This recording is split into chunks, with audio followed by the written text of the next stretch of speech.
everybody. It's so great to see you all.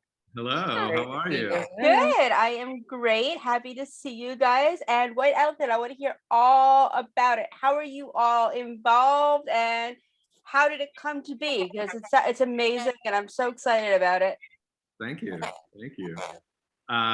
Well, you know, I grew up doing white elephant gift exchanges as a kid, and it just always felt like a high stakes environment. And my family took them really serious, and it just we would always laugh a lot. So there was a lot of built-in comedy around it. And a couple years ago, I had the idea to do it as a movie, and my company is really focused on sort of single location movies, so it kind of made sense for what I was doing as a producer as well. And so I wrote it, maybe a couple years ago, and then we were kind of looking at trying to make it at the beginning of 2020, and then when the pandemic hit, everything shut down.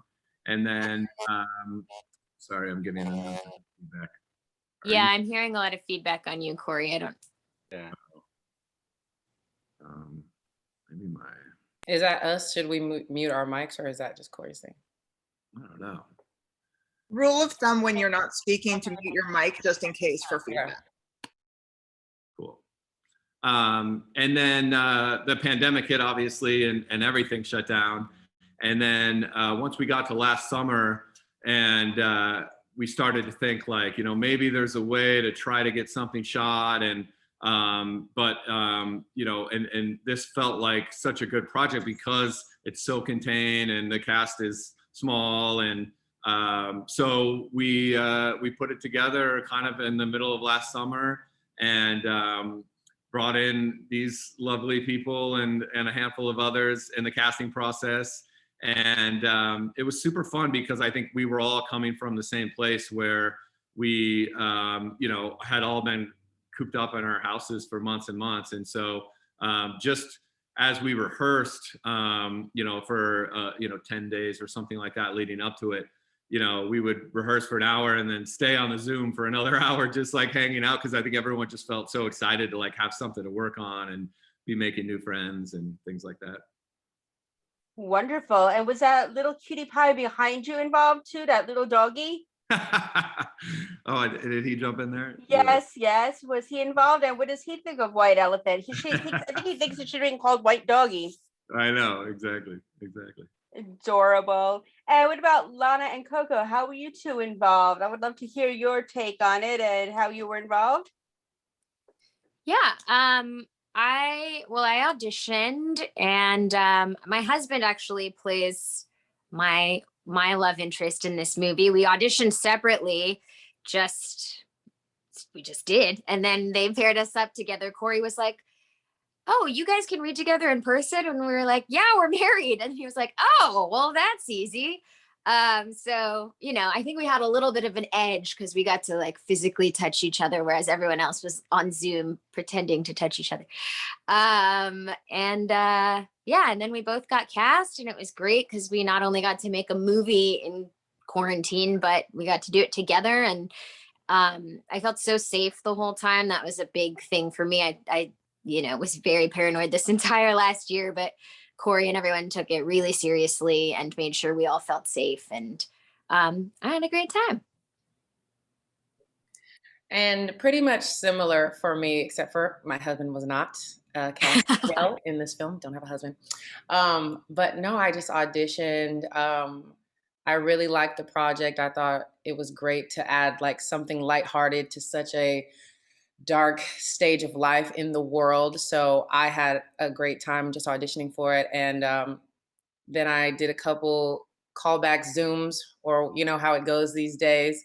And then, I found out kind of soon that I was going to be involved in the project, which I was like, okay, I think I'm one of the 7 actors I know that'll be working during this pandemic. Okay, great. Bless. But yeah, everything like Lana said, it was super, super safe. Every protocol was followed, and it was just awesome to like forget that the world was like in chaos and like have a good time being creative and expressing ourselves in the way that we were born to do. I love it. What about you, Paul? Well, same with me, except the husband part, of course. Uh, I just came in on through an audition, and it was actually during the time like where things had just started kind of opening up in terms of work, and it was an interesting process because I had never really done a Zoom callback before. So it was weird getting adjusted to it, but it was one of the funner auditions that I've had, especially because my character was just so fun to play.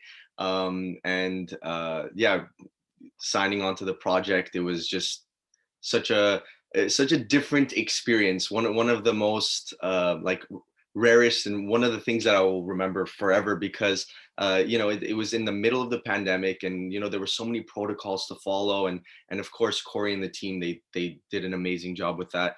But it was cool to just be working during that time as well, because there was such a like lull for such a long time, and to be on a set like that, and just with the amazing cast, and our characters were fun to play. The storyline was fun, and just the process itself was just so enjoyable.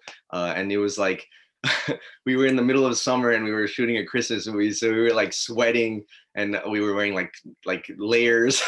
So it was that part was very interesting as well, but also very cool. So yeah. Well, I remember we celebrated Paul's birthday during our shoot. Yeah, that too, of course. And we're all like, do we put cakes, or do we put candles on the cake? Like, that was the first time that I had the whole like awkward, do you do candles anymore? And like, it's still awkward. Like, Yeah. I just was at a birthday party last week. It was like, and then I was at one where the person was like, there was candles, but they were putting them on with their finger. I don't know. So anyway, I don't think we did candles. So. No, we didn't. We just, I think I think it was like cupcakes, right? Yeah, probably. Oh yeah, because they had to be individually served. That's Exactly. right. Yeah. That's really adorable and a fun memory for you, Paul. So when is your birthday? Did it just pass or is it coming up? August 13th, it's coming up. Oh, well, happy early birthday to Thank you. you. I appreciate it. Yeah, and other than the pandemic, what were some of the challenges about playing your roles or filming the movie? Starting with Miss Lana. Challenges. Well, I would say maybe the choreography of it all, because it's a white elephant gift exchange. There's a lot of, it's not just the dialogue. It's a lot of like, then I give this to you and I take that from you. Then I go to you and I give this to you. And so I remember being like, okay, I got all the lines down. I'm ready to go. And then we're rehearsing on set and I'm like, and I know I say, I'll take that. I'm like, who am I talking to? I'm like, okay, I need to go back and relearn all of this correctly. And so that was kind of a challenge, but a very fun challenge. And yeah, I don't know. I think that was it. And then, and just, yeah, mainly just the pandemic and being like, okay, everything's going to be okay. This is a new reality. But yeah, just to reiterate what I said before, it felt so safe and it was so fun. And it was just a joy to get to do something like this in that time. What about you, Coco? Yeah, definitely what Lana said, because it was kind of like a play. Like there's so many stage movements. So, as an actor, it's completely different than if you're doing like a play. And I also felt like we would do like really big scenes because there were so many gifts exchanged. So like one scene would be 40 minutes and I'd be like, okay, cool. And I think maybe too, when I was thinking about it, kind of like making it all connect through Zoom when we would rehearse, that was hard because it's like, I've literally never done this before. Like we're doing table reads and I'm on my couch, So sometimes it was hard to like connect it all and make it be like, hey, you know what I'm saying? Like this is a full project. Like how do I get in this mindset when I'm not near these people and I can't, sometimes there'd be like, of course, the internet delays and things like that, or we get on wrong pages because I'd be like, what's going on? You know what I'm saying? So I think that was definitely an additional challenge to make all of us far away seem like we're all in a room, Nice. What about you, Paul? Yeah, I definitely think that the rehearsal process prior on Zoom was the most help, because there was just so much going on, and we had to like maneuver around a lot of dialogue and a lot of choreography, like Lana was saying, and figure all of that stuff out. But besides that, for me as a character like thing, I'm well, actually, I don't know if I'm allowed to say like plot lines. Never mind, I'm not allowed to say plot lines, right, Corey? Probably not. No, I can't hear you. Oh yeah, no, you can talk about the plot. Go for it. But like spoilers? Sure. Probably not. I'm screaming spoilers. Yeah. Spoilers. Well, what's it called? Well, so one of my character things was where I find out I'm having a kid. So for me, it's like I've never found out that I have to have a kid. So for me, it was just tapping into the idea that, like uh, as a character thing of prepping in that way. So I went and I had a kid. No, I'm kidding. I'm kidding. I'm kidding. I'm kidding. No, but just character things of like just figuring that stuff out too prior and just in a short amount of time. But besides that, of course, just the choreography and just the style of shooting was just foreign to me, and I loved it. It was very free. It was very we got to play a lot as actors, so that was a great experience for sure. Thanks. Anything you want to add, Corey? Yeah, I mean, I think just the idea that we made this movie in such a different way, where not only did the cast and myself not meet each other in person until the first day of filming, but most of the crew as well, and that included the props. So the first time I saw the inflatable bull prop was our first day of filming, and it was about 3 times bigger than I thought it was going to be. And so immediately it was like, how are we gonna, like, the thing was like a quarter of the size of our entire set. And so it was like, how are we gonna, and then we had to like rethink a lot of things on the spot about what we were gonna do with this bull. Cause I didn't wanna lose it, because it was the fact that it was so big actually made it more funny. But it was definitely challenging. And I would say to their point, like the director of photography, Tobias, and I, we used this app, since even him and I were never in person until the shoot, to choreograph the blocking of all of these scenes. And it was the craziest thing I've ever seen, and just all these crosses and everything like that. And then, once we got on and we started rolling, we're like, we kind of ended up throwing that out the window anyway. And we shot it with 2 floating cameras, and we just kind of said, go for it. And we definitely blocked some things out, but then a lot of stuff was just kind of winging it and being natural with it. And it was a really fun way to film, like obviously the short shoot and stuff like that added challenges, but it was also fun. I forgot that you had that app with, we all had different colored dots. Yep. And you're like, and then you go here and you go here. We're like, Yeah. Yeah. it was fun. Oh, wow. Yeah, I can't even imagine what that was like, but now it seems like it's going to be the new normal. So you don't realize how much you can do online until you actually do it. So that's pretty incredible that you were able to pull that all off. Thank you. Yeah, the thing for me is like, what I love the most about making movies and these projects is that you become a family during that time. And as we were leading up to this, I was kind of feeling a little bit sad that like, oh, our shoot is so short that we're not going to have that same feeling that we get from a typical production.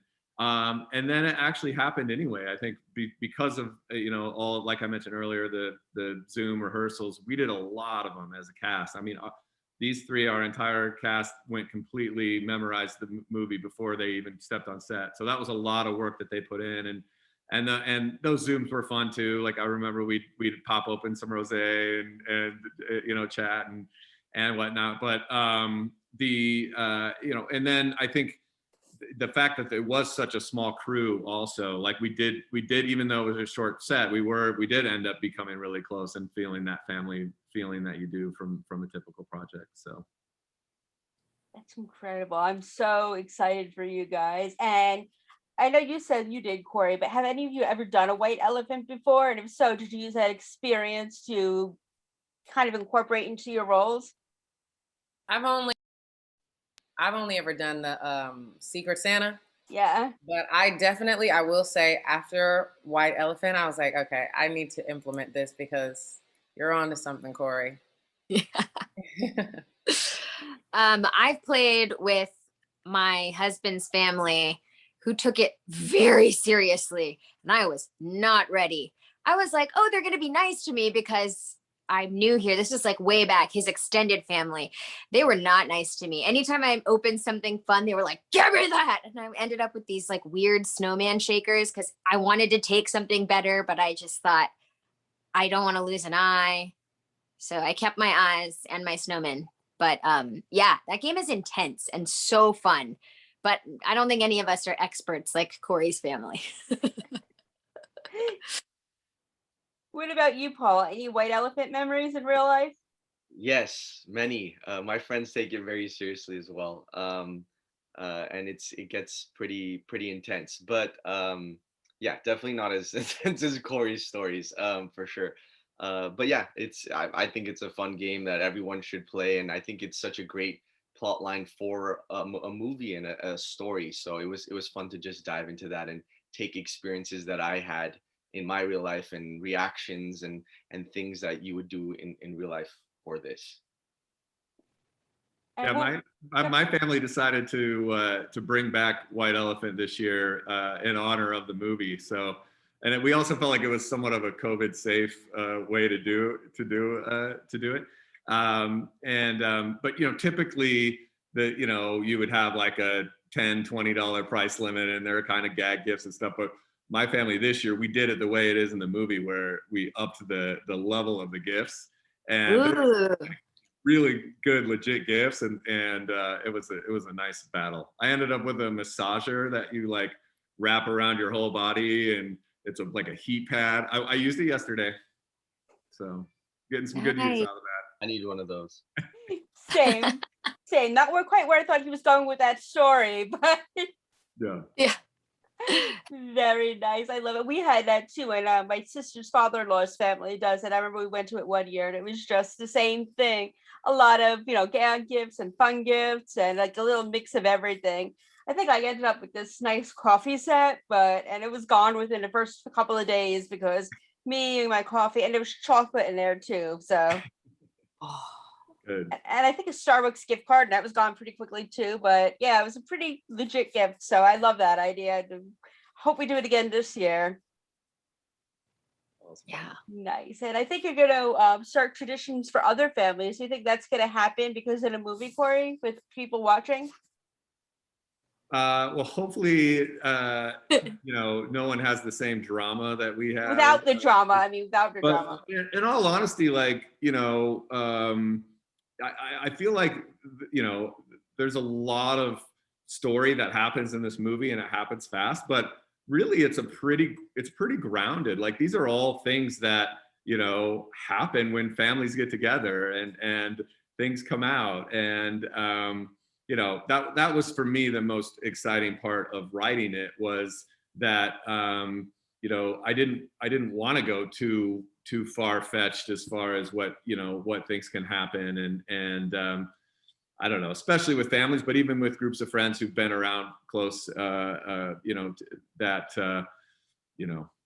don't know, you all get together and you're in a high stakes environment and people have a couple drinks and like everything comes out, and that was fun to explore.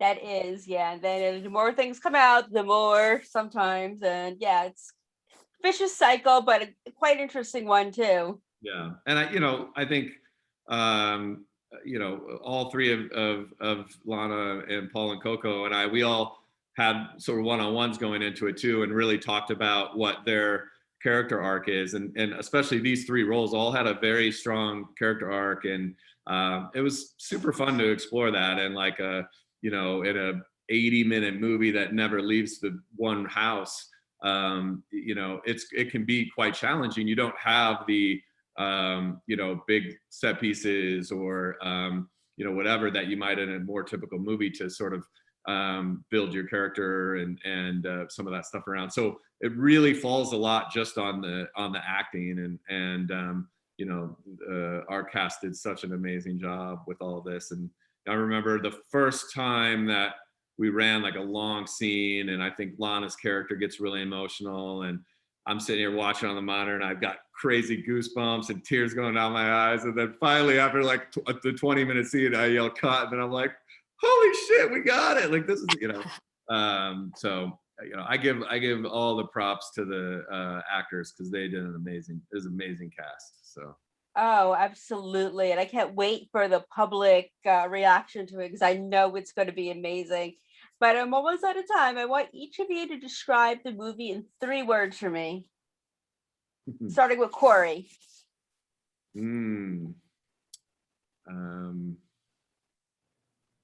I could go. Okay, Coco, go for it. Okay. Well, I was gonna say lighthearted. I was gonna say relatable, and whatever that word is, where it's holiday themed, festive. Festive. Beautiful. Thank you. Who wants to go next? Well, I'll go, but I feel like I'm going in the opposite direction. It is all those things, but it's also cutthroat. um, a whirlwind and heartwarming. Nice. Beautiful. Those are nice. Paul? Definitely fun. Dramatic. And of course festive. Like it. Love it. Love it. Corey? I feel like since you let me go last, I need to have a funny answer. So I'm gonna go with don't pick first. Oh, very clever. I like that a lot. That's why he writes the shows, because he's clever like that. It's also Exactly. just it's a good rule strategy for a white elephant. You don't want to be first. Yeah. So Very nice. then you can take something and then you get stuck with it. So Yeah, but you can't control if you're first. You just have to That's get true. lucky. Yeah, that's true. That's very true. Because we picked If you numbers. gave me more so- words, I would have said you don't want to pick first. But Right. Fair enough. Yes. And what about your little puppy dog? I saw that they were trying to get their opinion in too. Yeah, I don't know. So I just heard it. I heard it was fun and good job, Daddy. What's your yeah. puppy's name? Rigby. Rigby. I love it. Well, tell Rigby we appreciate their feedback as well. All right, will do. Great. You guys, it was a pleasure to speak with all of you. I truly appreciate you and good luck with everything. Thank you so much, Thank you Samantha. I so really appreciate Thank it. you. Thanks. Bye-bye. Bye. Bye. Thank you so much, everyone. Thank Thank you, Annie. you. Bye-bye. Thank you. Bye. Nice meeting you. Likewise. Thank you so much.